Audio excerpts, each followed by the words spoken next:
Hello guys and girls, it is I, Coach Gu, back with another fun-filled, action-packed, non-flipped Algebra 2 classroom video. Today is notes number 3 for Units 4, and it's going to be solving systems of equations using substitution. So, we've already solved system of equations by graphing, but today we're going to look at a more raw algebraic way. There's going to be no drawing, no graphs. In substitution, we're going to solve one equation for one variable, and then we're going to substitute that expression into the other equation. So let's just dive into some examples so we can see how this method works. We've already solved systems of equations using graphing. This is another method. This is substitution.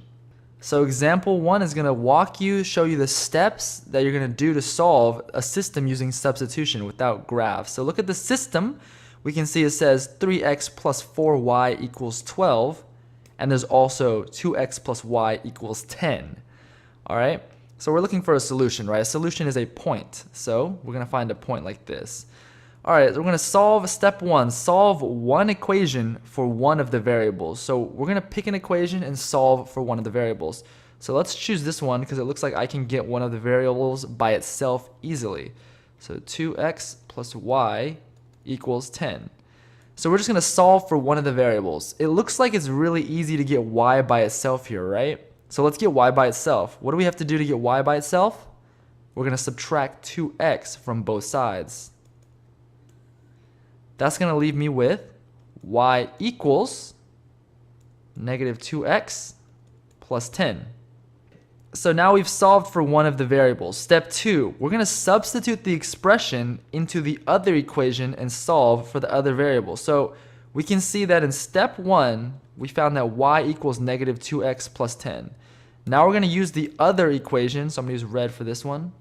We're going to use 3x plus 4y equals 12.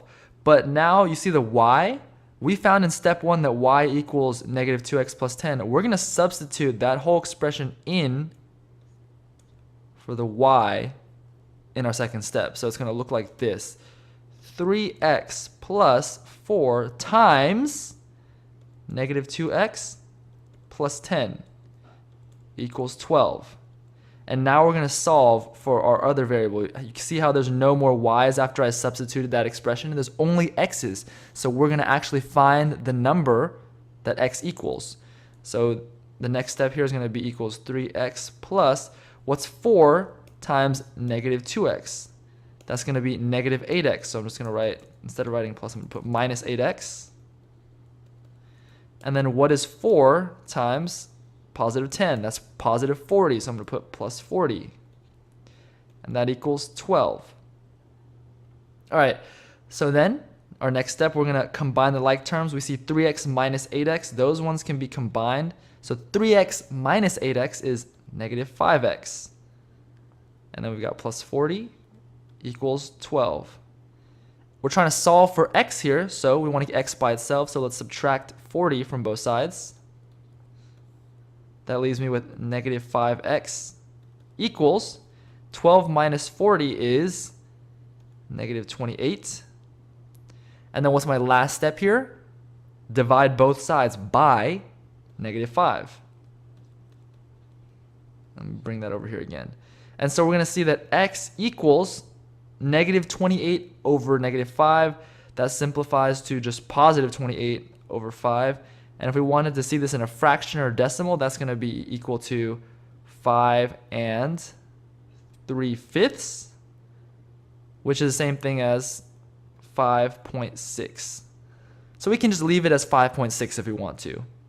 Okay, step 3. So we just found that x equals 5.6, right? So step 3, we're going to substitute the number we found in step 2, that's this x equals 5.6, into one of the equations. It doesn't matter which one now, to solve for the other variable. It looks like it will be easier if I solve for y in this equation right here.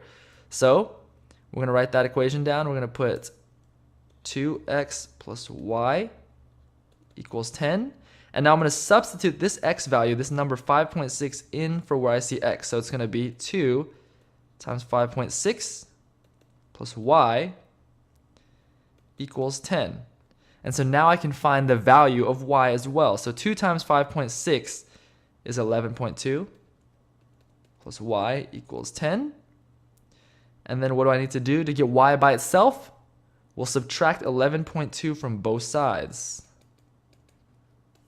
And that's going to give me y equals negative 1.2. Okay? And now we've found the number value for both of our variables. X equals 5.6 and y equals negative 1.2. Now, we found that x equals 5.6 and y equals negative 1.2. Look at this note right here. Remember, our answer is a point, parentheses, x comma y, parentheses. So we're going to take our x and y values and write them as a coordinate pair. So my final answer, we're not going to just write x equals 5.6 and y equals negative 1.2. Our final answer is going to be parentheses 5.6 comma negative 1.2, because remember, this represents the point where those two lines intersect on the graph. So at this point, those two lines would intersect. And that is substitution. All right, now we've got the you try. So I'm going to do one together with you, and then you guys are going to try the other three. So this first one, remember the first step, we're going to solve for one of the variables. We're going to solve for one of the variables. But we can already see right here in this first equation, one of the variables is already solved for. One of the variables is already isolated by itself.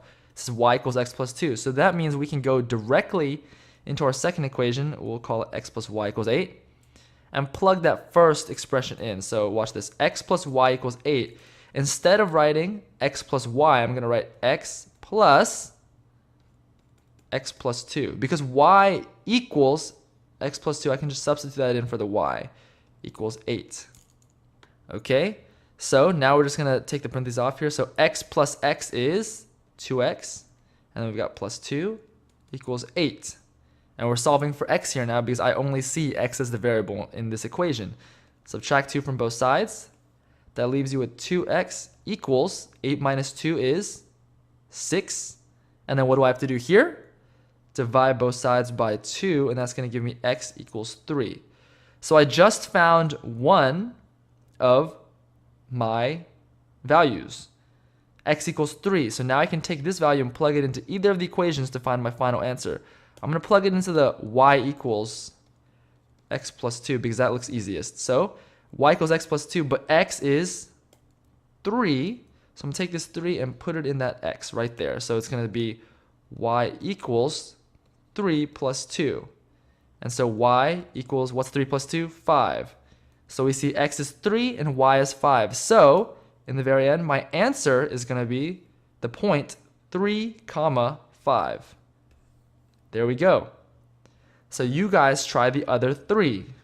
All right, so now right here on the second page, we can see, remember, this is very important, when we graphed systems, remember, sometimes we found out that we had infinitely many solutions when there were two lines right on top of each other, or we even had no solution. So that can happen too when we're solving by substitution. Look at this yellow box. An identity such as 4 equals 4, you see how there's no variables there, is always true. And when we get something like that in substitution, that means we have infinitely many solutions. All right? A contradiction, such as 1 equals 3, if we get something like that at the end of our substitution, this is never true because 1 doesn't equal 3. And that means we have no solution. So let's take a look at some of examples that look like this. Okay, example 2. Remember, first step in substitution is to isolate one of the variables. We can already see right here, y is already isolated, so we can go ahead to the next step where we substitute this expression in for the variable. So we're going to look at our second equation right here, and we're going to substitute the y with negative 2x plus 8. So our equation is going to look like 6x plus 3 times negative 2x plus 8 equals negative 15. All right, so now we're just going to solve for this. So 6x plus, what's 3 times negative 2x? We're distributing here. That's negative 6x, so instead of writing plus, I'm going to put minus 6x. And then what is 3 times positive 8? That's 24. So plus 20. Oh, so plus 24 equals negative 15. All right, so now let's just combine our like terms. We see 6x minus 6x. What's that? That's just 0, so that's gone. And we're left at our next step with 24 equals negative 15. And boom!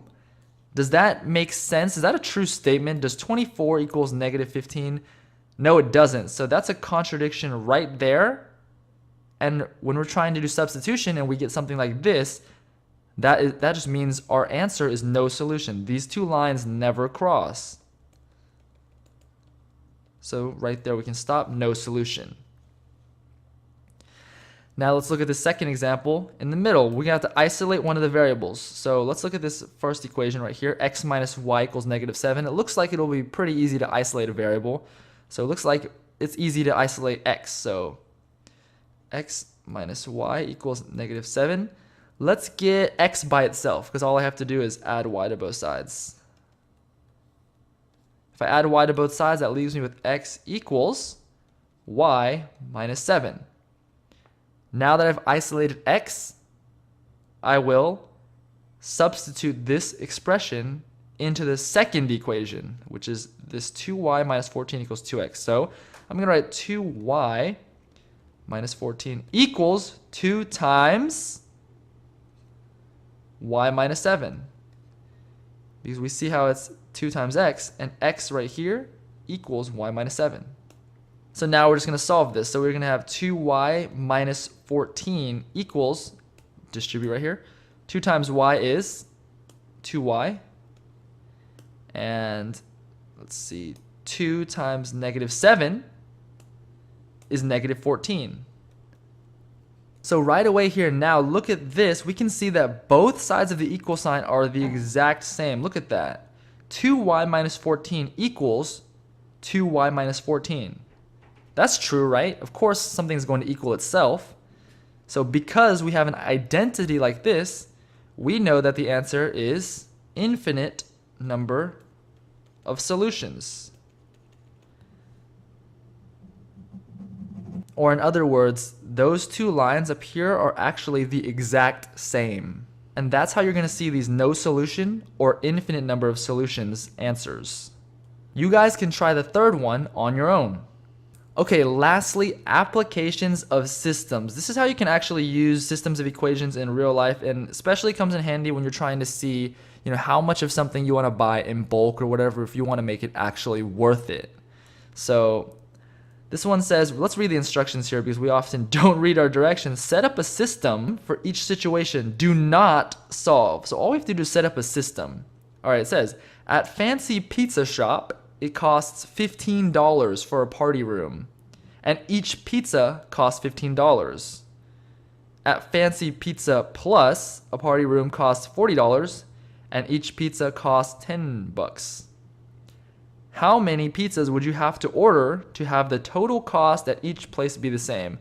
So let's write an equation that would show us the total cost for each place. So let's say the total cost is going to be T, right?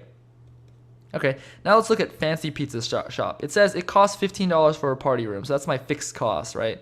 $15. So the total cost is going to be $15, so I'm just going to put 15, plus each pizza is $15. So each pizza, that's a variable because I can buy more than one pizza. You don't know how many I'm going to buy. So it's going to be plus 15x. Okay, so we're saying the total cost is $15 plus 15 times however many pizzas I buy. Okay, let's see the total cost for Fancy Pizza Plus. So again, we're going to use the same variables because it's a system. So the total cost is going to equal how much at Fancy Pizza Plus. A party room here costs $40. So that's my fixed cost, $40. Plus, how many dollars does each pizza cost here? $10. So we're going to put plus 10x. Because this is saying right here, my total cost equals $40 for the party room plus $10 for every pizza I order. And so this would be a system that I could use to find out how many pizzas I would have to order for my total cost to be the same at each place. And that's all you have to do. It doesn't say to solve. We could solve it, but we're just looking for a system. And this is how you can use a system in real life to see the efficiency of ordering things at two different places or buying in bulk at two different places. But that's going to be the end of this solving systems with substitution notes. So I'll see you in the next one. Peace!